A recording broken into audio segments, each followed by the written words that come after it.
മേയറാകാൻ സാധ്യതയുണ്ട് എന്ന ലേബലോടുകൂടി അവതരിപ്പിക്കുന്ന സ്ഥാനാർത്ഥികളോട് പുറംതിരിഞ്ഞു നിൽക്കുന്ന ഒരു ശീലം കഴിഞ്ഞ 2 തിരഞ്ഞെടുപ്പുകളിലായി തിരുവനന്തപുരം കോർപ്പറേഷനിലെ വോട്ടർമാർക്കുണ്ട്. 2015-ലും 2020-ലും നഗരസഭയിൽ ഭരണം കിട്ടിയ ഇടതുമുന്നണിക്ക് CPM മേയർ സ്ഥാനാർത്ഥികളായി കണ്ടുവച്ചിരുന്ന ആളുകളുടെ തോൽവി വലിയ ആശങ്കയാണ് ഉണ്ടാക്കിയത്. അതുകൊണ്ടാണ് VK പ്രശാന്തും ആര്യ രാജേന്ദ്രനും നവാഗതർ തിരുവനന്തപുരം കോർപ്പറേഷനെ ഭരിക്കാനെത്തിയത്. 2015-ലെ തെരഞ്ഞെടുപ്പിൽ മുൻ മേയറായിരുന്ന ജയൻ ബാബുവും CPMൻ്റെ പ്രമുഖ നേതാക്കളായ KC വിക്രമനും പത്മകുമാറും കരമന ഹരിയും അടക്കമുള്ളവർ തോറ്റു. കൂട്ട തോൽവിയായിരുന്നു. അങ്ങനെയാണ് പ്രശാന്ത് മേയർ സ്ഥാനത്തേക്ക് എത്തുന്നത്. കഴിഞ്ഞ തവണയും മേയർ സ്ഥാനത്തേക്ക് പരിഗണിച്ചിരുന്ന ഒലീന ടീച്ചറും പുഷ്പലതയും രണ്ടുപേരും ഇടതുപക്ഷത്തിൻ്റെ സിറ്റിംഗ് വാർഡുകളിൽ തോറ്റു. ഈ പുഷ്പലത പരാജയപ്പെട്ടത് CPMൻ്റെ ഒരു നെടുങ്കോട്ടയിലായിരുന്നു, നെടുങ്കാട് വാർഡിൽ. കുന്നുകുഴിയിലും CPMൻ്റെ സിറ്റിംഗ് വാർഡായിരുന്നു, അവിടെയും പരാജയപ്പെട്ടു. അപ്പോൾ ഈ മേയർ സ്ഥാനാർത്ഥി ആണ് എന്ന് പറയുമ്പോൾ ഒരു താല്പര്യമില്ലായ്മ, അതൊരു പക്ഷേ ഞങ്ങളുടെ വാർഡിലെ കൗൺസിലർ മേയറായാൽ ഞങ്ങളുടെ കാര്യം നോക്കില്ല, നഗരത്തിൻ്റെ പിതാവും മാതാവും ഒക്കെ ആയി മാറുകയാണല്ലോ എന്നുള്ള ചിന്ത ഉണ്ടാകുന്നത് കൊണ്ടായിരിക്കാം. എന്തായാലും ഇക്കുറിയും 3 മുന്നണികളും മേയർ സ്ഥാനത്തേക്ക് പരിഗണിക്കുന്നതിനായി പ്രധാനപ്പെട്ട ആളുകളെ രംഗത്തിറക്കിയിട്ടുണ്ട്. UDF അത് പരസ്യമായി പ്രഖ്യാപിച്ചിരിക്കുന്നു. ശബരിനാഥനാണ് ഞങ്ങളുടെ മേയർ സ്ഥാനാർത്ഥി എന്ന്. CPMനെ സംബന്ധിച്ചിടത്തോളം അവരുടെ 4 ജില്ലാ കമ്മിറ്റി അംഗങ്ങൾ ഈ തെരഞ്ഞെടുപ്പിൽ മത്സരിക്കുന്നുണ്ട്. 4 പേരും തിരുവനന്തപുരത്തെ സംഘടനാ പ്രവർത്തനങ്ങളിൽ വളരെ സജീവമായി നിൽക്കുന്നവർ. RP Shivaji, SP Deepak, SA Sundar, Vandithadam മധു, 4 പേരും പ്രമുഖരായ നേതാക്കന്മാരാണ്. BJP R ശ്രീലേഖയെയും VV രാജേഷിനെയും അവരുടെ മേയർ മുഖങ്ങളായി അവതരിപ്പിച്ചിരിക്കുകയാണ്. ആ രീതിയിൽ തന്നെയാണ് അവരുടെ പ്രചരണം നടക്കുന്നത്. ഒരു വിഭാഗത്തിന് രാജേഷ്, വേറൊരു വിഭാഗത്തിന് ശ്രീലേഖ. സ്വാഭാവികമായും ഇതുവരെ പുറത്തു വരുന്ന സൂചനകളനുസരിച്ച് തിരുവനന്തപുരത്ത് ഏറ്റവും വലിയ ഒറ്റക്കക്ഷിയാകാൻ സാധ്യതയുള്ള LDFന് CPMൻ്റെ ഈ 4 മുഖങ്ങളിൽ നിന്ന് ഒരാളെ ആയിരിക്കും മേയർ സ്ഥാനത്തേക്ക് തിരഞ്ഞെടുക്കേണ്ടി വരിക. പക്ഷേ ഈ 4 പേരും ജയിച്ചു വരുമോ എന്നുള്ളതാണ് ചോദ്യം. ഇപ്പോഴത്തെ സാഹചര്യത്തിൽ മേയർ സ്ഥാനത്തേക്ക് ഏറ്റവും കൂടുതൽ സാധ്യത കൽപ്പിക്കപ്പെടുന്നയാൾ SP ദീപക്കാണ്. കാരണം അദ്ദേഹം തലസ്ഥാനത്തിൻ്റെ സാംസ്കാരിക പ്രവർത്തനങ്ങളിലൊക്കെ സജീവമായി നിൽക്കുന്നയാളാണ്. പേട്ട വാർഡ്, പേട്ട LDFൻ്റെ സിറ്റിംഗ് വാർഡാണെങ്കിലും അതിനു മുമ്പ് UDF വിജയിച്ചിരുന്ന ഇടമാണ്. UDFൻ്റെ പഴയ കൗൺസിലറാണ് അവിടെ മത്സരിക്കുന്നത്. BJP തലസ്ഥാനത്ത് ഏത് തെരഞ്ഞെടുപ്പിൽ മത്സരിച്ചാലും വോട്ട് ഉയർത്തിയിട്ടുള്ള BJPയുടെ ഏറ്റവും പ്രധാനപ്പെട്ട മുതിർന്ന നേതാക്കളിൽ ഒരാളായ അശോക് കുമാറിനെ അവിടെ മത്സരത്തിനിറക്കിയിരിക്കുകയാണ്. അപ്പോൾ കടുത്ത ത്രികോണ മത്സരം നടക്കുന്നു.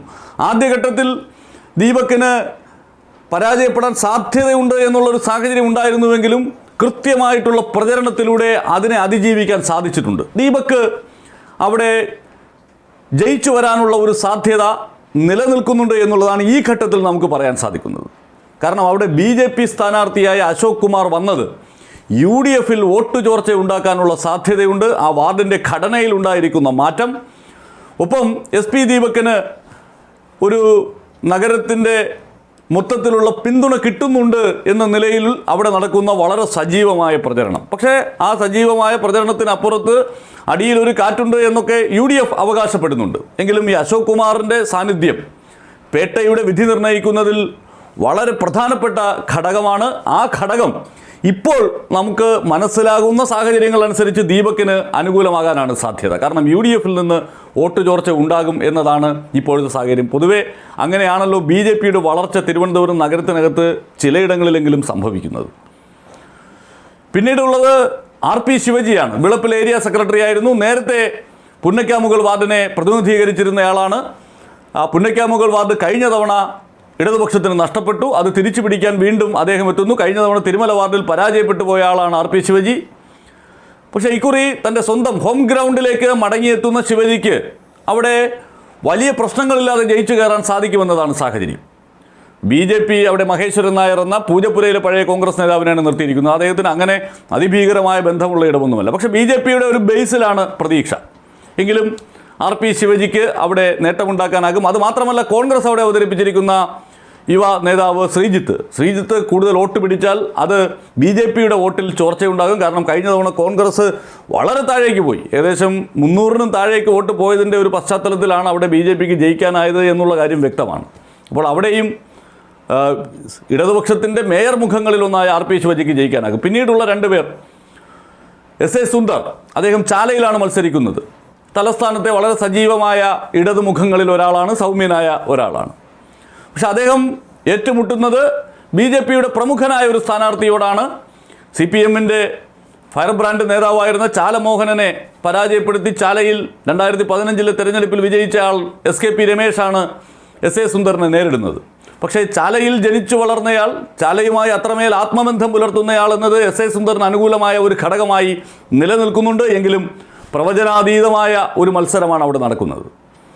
കാരണം അവിടുത്തെ UDF സ്ഥാനാർത്ഥി മുസ്ലിം ലീഗിൻ്റെ പ്രതിനിധിയാണ്. അത് ഉണ്ടാക്കിയേക്കാവുന്ന പോളറൈസേഷൻ ഏതു തരത്തിൽ BJPക്ക് ഗുണകരമാകുമെന്നതിനെ ആശ്രയിച്ചിരിക്കും.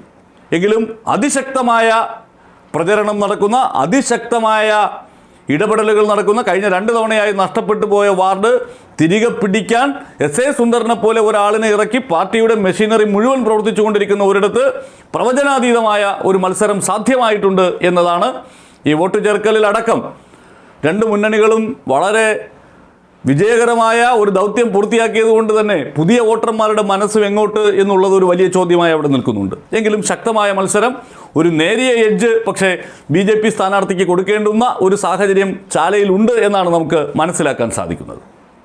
പിന്നീടുള്ളത് പൂങ്കുളമാണ്. പൂങ്കുളത്ത് മത്സരിക്കുന്ന വണ്ടിത്തടം മധു, അദ്ദേഹം CPMൻ്റെ ജില്ലാ കമ്മിറ്റി അംഗമാണ്, പൂങ്കുളത്തെ മുൻ കൗൺസിലറാണ്. പൂങ്കുളം ആദ്യമായി ഈ കോർപ്പറേഷനിലേക്ക് വന്നപ്പോൾ കൗൺസിലറായ ആളാണ്. PKSൻ്റെ സംസ്ഥാന പ്രസിഡൻ്റാണ്. CPMൻ്റെ നേതൃനിരയിൽ തിരുവനന്തപുരത്ത് പ്രമുഖ സ്ഥാനത്ത് നിൽക്കുന്ന ഒരാളാണ്. അദ്ദേഹം പൂങ്കുളത്ത് വലിയ എതിർപ്പുകളൊന്നുമില്ലാതെ, വലിയ പ്രശ്നങ്ങളൊന്നുമില്ലാതെ ജയിച്ചു വരാനുള്ള സാധ്യത നിലനിൽക്കുന്നു എന്നുള്ളതാണ്. അപ്പോൾ CPM പരിഗണിക്കുന്ന സ്ഥാനാർത്ഥികളിൽ 4 പേർക്കും വിജയസാധ്യത നിലനിൽക്കുന്നുണ്ട്. പക്ഷേ നമ്മൾ കഴിഞ്ഞ തവണ ഈസിയായി ജയിക്കും എന്ന് കരുതിയിരുന്ന നേതാക്കന്മാർ പലരും തോറ്റുപോകുന്ന കാഴ്ച കണ്ടു. നെടുങ്കാടൊക്കെ അത്ഭുതമായിരുന്നു CPM സ്ഥാനാർത്ഥി പരാജയപ്പെടുന്നു എന്നുള്ളത്.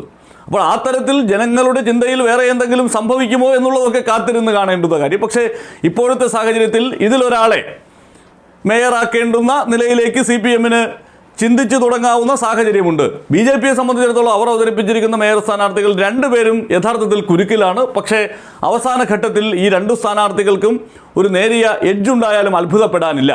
കാരണം ശാസ്തമംഗലത്ത് ഇപ്പോഴത്തെ സാഹചര്യത്തിൽ ശ്രീലേഖ ജയിക്കില്ല എന്ന് നമുക്ക് പറയാമെങ്കിലും എങ്ങനെയാണ് കാര്യങ്ങൾ മാറി മറിയുന്നത്, BJPക്ക് അനുകൂലമായ ഒരു വികാരം നഗരഹൃദയത്തിൽ ഉണ്ടാകുന്നുണ്ടോ എന്ന ഒരു സംശയം ബാക്കിയാക്കി നിർത്തിക്കൊണ്ടാണ് ഇത് പറയുന്നത്. കൊടുങ്ങാനൂരിൽ രാജേഷ് നല്ല ഫൈറ്റാണ് നേരിടുന്നത്. പക്ഷേ ആത്യന്തികമായി ഒരുപക്ഷെ രാജേഷിലേക്ക് വിജയമെത്താനുള്ള സാധ്യത ഉണ്ട്. അവിടെ ഇടതുപക്ഷത്തിൻ്റെയും UDFൻ്റെയും സ്ഥാനാർത്ഥികൾ മികച്ചവരാണ്. അവിടെ വോട്ട് ചോർച്ച ഉണ്ടായില്ലെങ്കിൽ രാജേഷിന് ഒരല്പം ബുദ്ധിമുട്ടുണ്ടാകും എന്നതാണ് അവിടുത്തെ സ്ഥിതിവിശേഷം. UDFൻ്റെ മേയർ സ്ഥാനാർത്ഥി ശബരിനാഥൻ വലിയ പ്രശ്നങ്ങളില്ലാതെ ജയിച്ചു കയറാമെന്ന് പ്രതീക്ഷിക്കുന്നുണ്ട്. എങ്കിലും അവിടെയും BJP സ്ഥാനാർത്ഥിയുടെ കോൺഫിഡൻസ് ഒരല്പം ആശങ്ക പകരുന്നതാണ്.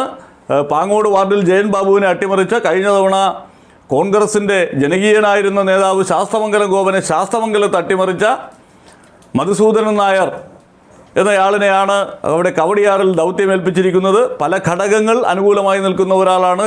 ജാതി സംഘടനകളുടെയൊക്കെ പിന്തുണ ഉണ്ട് എന്നുള്ളത് കൊണ്ട് ഇക്കുറിയും തനിക്ക് അനുകൂലമായി അവിടെ കാര്യങ്ങൾ മറിയും എന്ന് മധുസൂദനൻ നായരും അദ്ദേഹത്തോടൊപ്പമുള്ളവരും വിശ്വസിക്കുന്നുണ്ട്. അതുകൊണ്ട് ശബരിനാഥൻ്റെ കാര്യവും അങ്ങനെ 100% ഉറപ്പ് എന്ന് പറയാനാകില്ല. അപ്പോൾ നമ്മൾ ഈ പറഞ്ഞ CPMൻ്റെ നേതൃതലത്തിൽ മുകളിൽ നിൽക്കുന്ന 4 പേരായാലും, BJP അവരുടെ മേയർ സ്ഥാനാർത്ഥികളായി 2 ഗ്രൂപ്പിൻ്റെ ഭാഗമായി അവതരിപ്പിക്കുന്ന 2 പേരായാലും, UDFൻ്റെ മേയർ സ്ഥാനാർത്ഥിയായാലും ഒരു ഈസി വാക്ക് ഓവറിലൂടെ ജയിച്ചു വരാവുന്ന സാഹചര്യത്തിലല്ല. എങ്കിലും ഇവരിൽ പലരും വിജയത്തിന് സാധ്യതയുള്ളവരാണ്. അതായത് ആ സാധ്യത എന്ന് നമ്മൾ പറയുന്നത് ഒരു 90%-ഓളം സാധ്യതയുള്ളവരാണ്. പക്ഷേ ജനാധിപത്യത്തിൻ്റെ അസ്ഥിരത ഏതൊക്കെ വിധത്തിൽ ഉണ്ടാകും എന്നുള്ളത് കാത്തിരുന്ന് കാണേണ്ടുന്ന ഘടകവും.